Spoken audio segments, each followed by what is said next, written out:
الحمد لله نحمده ونستعينه ونستغفره ونؤمن به ونتوكل عليه ونعوذ بالله من شرور أنفسنا ومن سيئات أعمالنا من يهده الله فلا مضل له ومن يضلله فلا هادي له ونشهد أن لا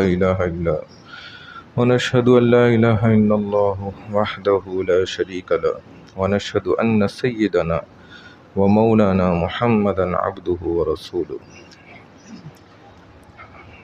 ہم مسلمان عید مناتے کیوں ہیں، یہ بات مختصراً انشاءاللہ میں آج سمجھا دیتا ہوں۔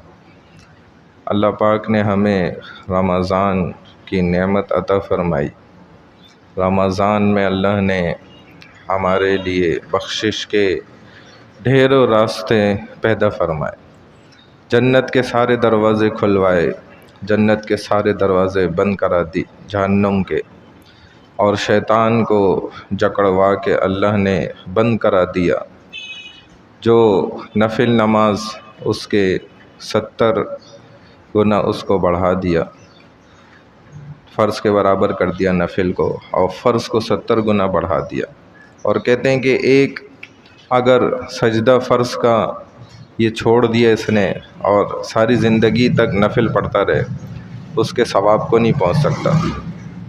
اللہ سبحانہ وتعالیٰ نے ہر رات میں لاکھوں نہیں کروڑوں انسانوں کو جہنم سے خلاصی عطا فرماتی، اور آخری رات ان سب کے برابر اتنے ہی لوگوں کو خلاصی عطا فرمائی۔ تو یہ اللہ کی طرف سے کئی لاکھوں نعمتیں ہمیں اضافی حاصل ہوئی۔ اب اس کے شکر میں پھر ہم خوشی مناتے ہیں۔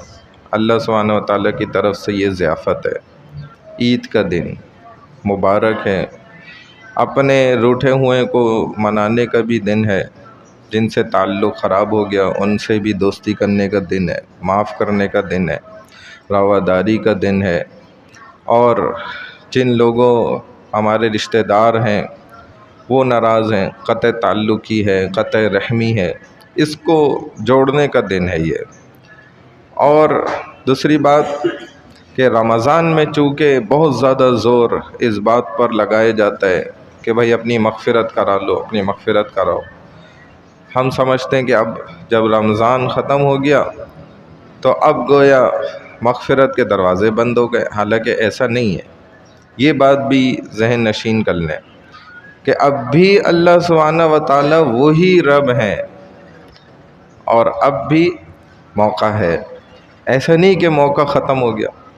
تو اگر اب بھی کوئی انسان رہ چکا ہے، کیونکہ انسان ہے، عادت ہے اس کی کہ وہ آخری وقت تک انتظار کرتا ہے کہ جی کر لوں گا۔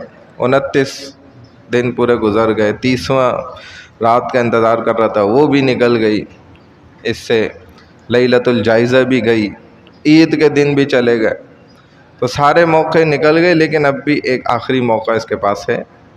اگر اب بھی کوئی اللہ سے سچے دل سے معافی مانگے گا تو کیا اللہ اسے معاف نہیں کریں گے؟ بالکل معاف کر دیں گے۔ تو اب بھی راستے کھلے ہوئے، کیونکہ زور اس قدر لگتا ہے نا رمضان میں، تو انسان کو شیطان کھلتا ہی ہے اور یہ شک ڈال دیتا ہے کہ اب تو تیری بخشش ہی کوئی نہیں، رمضان گیا، تم نے فلاں سے تعلق توڑا ہوا تھا، دیکھو حدیث ہے کہ تمہاری بخشش ہی نہیں ہوئی رمضان میں، اب تم ہلاکت میں چلے گئے۔ حضور علیہ السلام نے فرمایا تھا نا آمین، کہ ہلاکت تو اس شخص کے لیے، لیکن آپ صلی اللہ علیہ وسلم کا مطلب صرف رمضان کے لیے تھا۔ اگر اس کو اب بھی عقل آ گئی تو کیا وہ تعلق جوڑ لے اور کسی کا مال کھایا واپس کر دے، اللہ سے معافی مانگ لے، سدھر جائے، تو کیا اللہ اس کو معاف نہیں کریں گے؟ بے شک کر دیں گے، بے شک اللہ سبحانہ وتعالی اس کو معاف فرمائیں گے۔ تو ہم یہ ذہن میں رکھیں بات۔ تو اگر خدا نخواستہ اب تک بھی ہم نے کوشش نہیں کی تھی تو اب ہمارے پاس موقع ہے کہ ہم حقوق اللہ کو بھی پورا کریں، حقوق العباد کو بھی پورا کریں، کیونکہ بھائی یہ دونوں پرچے کیا ہیں؟ کمپلسری ہیں، لازمی پرچے ہیں دونوں۔ انشاءاللہ اس پر میں کل بات کر لوں گا، زندگی رہی۔ اللہ ہم سب کو عمل کی توفیق عطا فرمائے۔ تعلیم بالغہ کا سلسلہ انشاءاللہ آج سے شروع ہو جائے گا، اس کے داخلے بھی آج سے شروع ہیں۔ جو حضرات تعلیم بالغہ میں داخلہ لینا چاہتے ہیں وہ ضرور اس میں داخلہ لیں۔ اس کے اندر قرآن پاک تجوید کے ساتھ پڑھنا سکھایا جاتا ہے، قاعدہ بھی سکھایا جاتا ہے، قرآن پاک بھی، پھر اس کے ساتھ فقہ، شرعی مسائل بھی سکھائے جاتے ہیں اور تجوید بھی پڑھائی جاتی ہے، عربی بول چال اور عربی گرامر یہ بھی اس میں پڑھایا جا رہا ہے۔ اور بھی انشاءاللہ اس کے اندر ہم چیزیں کتابیں جو ہے شروع کریں گے۔ ایک طرح کا سمجھ لیں کہ شارٹ عالم کورس ہے، مختصر، اور انسان شروع کر لے، زندگی کا کچھ پتہ نہیں، اگر مر بھی گیا اس دوران تو اللہ تعالیٰ انشاءاللہ اس کو عالموں میں سے ہی کھڑا کریں گے۔ قبر میں ایک فرشتہ متعین کر دیں گے جو اس کو پڑھائے گا، استاد ہوگا اس کا۔ اللہ ہم سب کو اس پہ عمل کرنے کی توفیق عطا فرمائے۔ سبحان اللہ وبحمدہ، سبحانک اللہم وبحمدک، نشہد ان لا الہ الا انت، نستغفرک ونتوب الیک، برحمتک یا ارحم الراحمین۔